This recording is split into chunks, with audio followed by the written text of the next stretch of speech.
Hello everyone.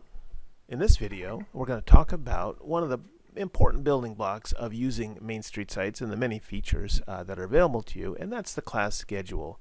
That's where you tell us for a given semester what days and times are your classes meeting, what types of classes, who are the teachers, what rooms are they using, all that kind of thing.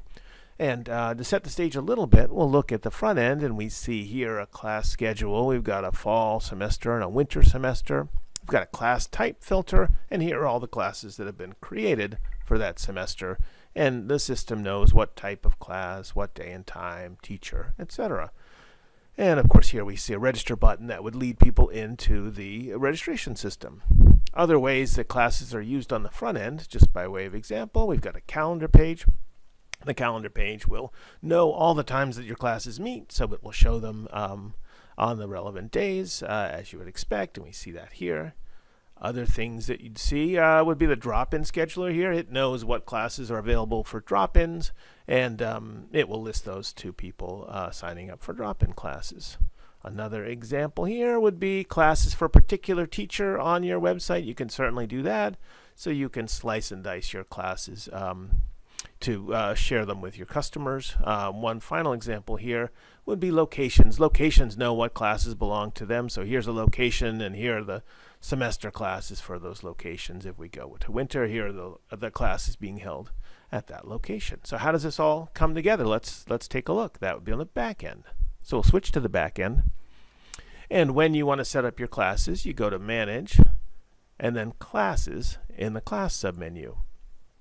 And what we see here are, of course, a list of classes for a particular semester.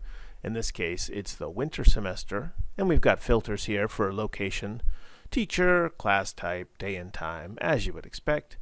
And down below, we see that same list of classes, and we could edit any of these classes or delete if we needed to. But for this example, we're going to switch to a test semester, which should be empty. So no classes there, and a good time for us to add one. So to add a class, we just go to the Add button. And here we have a nice blank form to fill in for our class. The first thing is the name. That's optional, and it's optional in Main Street Sites because the name of a class can just come from the type. You could just call this ballet or mixed stages or you know, beginners, tap dancing, whatever the case might be. That'll just come from the type of class. Or if you wanted to, you could type in a name here if there's some particular name for the class that you'd like to use. So for now, for our example, we'll take that away and just let the name come from the type. Either way is fine. You've got a location to choose. You can have a room with that location if you want. So when you create your locations, you can add any practice rooms, performance rooms, whatever the case may be, or you can just ignore rooms entirely. For this example, we'll skip the room and we'll go right to the next one, which is day of the week. I'm going to say Wednesday for this class. If I had multiple days of the week, I could just go to this custom section and pick a couple days. But for now, Wednesday is just fine. And time of day, we'll just say 9. The class has a time that duration that it meets for, so we're going to say an hour. And it needs to start at some point. All the classes in Main Street Sites, they start and end at a certain point. You know, it can run the whole academic year if you wanted to, or for, 3 months, 10 weeks, 8 weeks, whatever the case may be. But we expect the class to kind of start and end. And if your classes are ongoing, there are ways to let your customers know the class is ongoing, even though in Main Street Sites, it really wants to have a beginning and an end to its life cycle. So let's pick a date for this class. I think I said Wednesday, so we'll just pick a Wednesday. It can run for 10 weeks. It has a teacher. There's a code here. If you have your own internal system for tracking classes, or if you report classes to a licensing organization or to your landlord, you might want to put special codes on each class. If you don't have any of those things, you just ignore it. Doesn't matter. A class has a status too. By default, we just default your classes to open. They're ready for business. People can register. But if you wanted to hide your classes while you worked on them, you might create the class in the draft status, and then no one will see it until you change it to open. Or one other option would be preview. That would be a class that shows up on your website, but no one can actually register for it or use any of the features with it until you've opened it up. There are other features like pre-registration, and that's a whole separate video that you can go track down if you want to learn more about that feature. For now, we'll just say the class is open, and I need some number of seats for people to register. I'm going to say 12 seats. There's a little option here for outside seats, and that's an extra feature for people who might have might be holding classes in a rec center or maybe in a community center or something where some of those seats are already reserved for someone else, and you can, if so, put some number in there, and then our system won't make those seats available because we know you've reserved them for somebody else. In this case, we won't do that, and we won't worry about it. The next thing are the seat counts for the makeup scheduler, demo scheduler, and drop-in scheduler. If you're using those features, you've probably set it up so they just default in automatically, which is what we're seeing here. If you're not using those features, you can just ignore this and really not worry about it.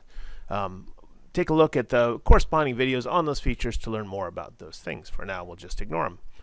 And if I did my work properly here, I should be able to save this class and have it be added. Let's see how I did. All right, the class was added. That's terrific. Now we're editing the class now that we've added it, and we see a bunch of additional tabs show up, which gives us access to lots more stuff about the class if you need it. If you want to just move on and start adding your next class, that's totally fine. You can just cancel out of this and get back to that list. But for this video, we're going to take a look at these other tabs. There's a description and notes tab. Here we can add some extra information for the class. You may, if you want to, on your website, show a description for every separate class, which is great if every class is different. If not, you're probably using the description from the class type, which is how the system is set up by default, so you're probably just ignoring that.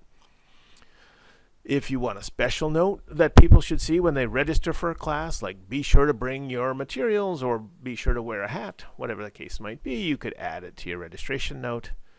And the final one of note here on this tab is the notification content. This is some secret content that will go out to your families when they have enrolled in a class, and it might go out in a confirmation or it might go out in a reminder, but this would be information like a special lockbox code or a special place to park that you really want them to know, or perhaps a Zoom link if it's an online class. You can put any of that kind of thing into this notification content, and it doesn't get published on your website, it just goes out in the notifications to your enrolled students. So again, we were looking at the description and notes tab. The next tab on this class is the additional info tab. Lots of options on here. Again, you can just ignore them if you're not looking for more features, but if you say, hey, I need to restrict this class to students of a certain age, well, this is the place to do that. You just put in your minimum age and your maximum age for the students, and then the system will enforce that. Otherwise, it'll assume that anyone can sign up. Let's see, we can indicate a gender for the class. We can indicate a fill level for the class. This is a feature that will let people know, hey, this class may not run until we get a certain number of students, and it will let people know if the class hasn't filled yet to set that expectation. And you have some instructions here as to how to go and turn that on.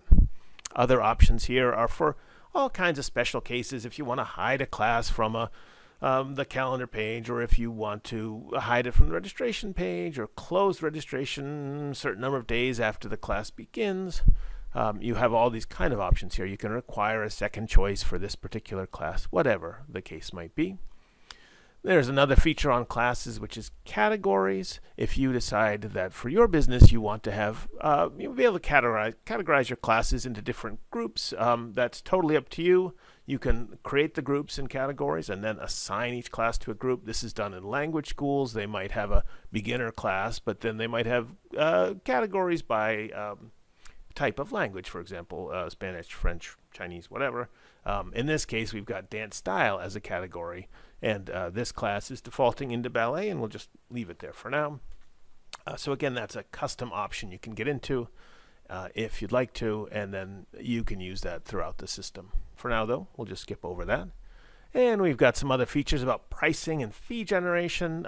If you're interested in doing ongoing fee generation, monthly fee generation, this would be a place where you would stop. But for now, we'll skip that. That's in a separate video, so we won't get too bogged down here. Continuing down here, we've got some class display overrides. We mentioned that some people do ongoing classes. Here's a great place for duration. You can just say ongoing, and that's what the system will say instead of 10 weeks, 12 weeks, 52 weeks, or whatever. So this is your chance to kind of sculpt how you want that class to show up to families on your website and in notifications. Final section on this page is turning on the reminders for the class meetings. If you'd like, you can have a reminder go out each time the class meets every week, or maybe just before the first time the class meets. This would be where you turn that on. And there are some global options for that, so we won't really get into class meeting reminders here, but know that that feature is there. And there's some links here to help you get started on that if that's something you're interested in. Continuing to the next tab about a class, and here we're just, as a reminder, we're just learning about all the details of a class now that we created it.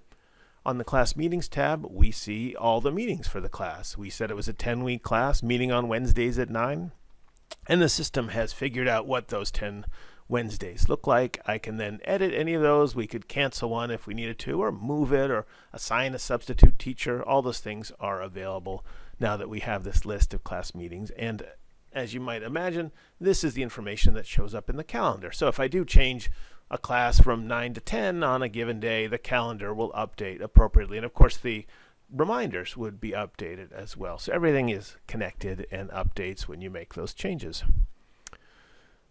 Over in calendar formatting, we were talking about the calendar and how those class meetings appear.